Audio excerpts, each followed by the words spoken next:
In this problem, we are asked to describe the end behavior of the parabola.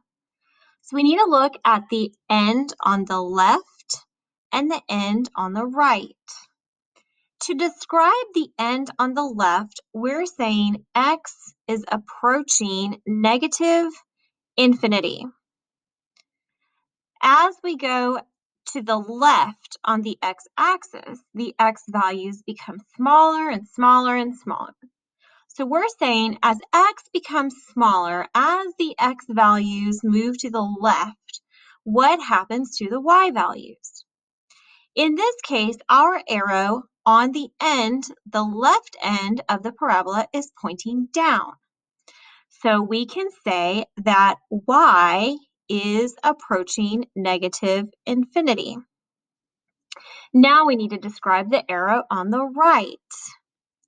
So to describe the arrow on the right, we are going to say as x approaches infinity. So this is saying as the x values become really large, as we move down the x-axis to the right, what is y doing?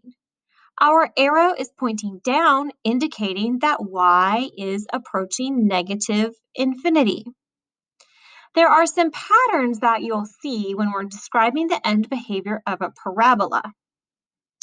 When we're describing the end behavior, we will always describe the left side and the right side. So we will always have an x approaches negative infinity for the left and an x approaches infinity for the right. Then we'll take a look at our y values.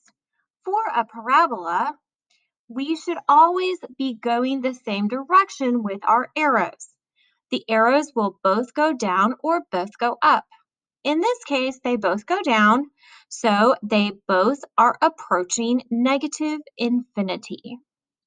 So for a parabola, the y approaches statement should match.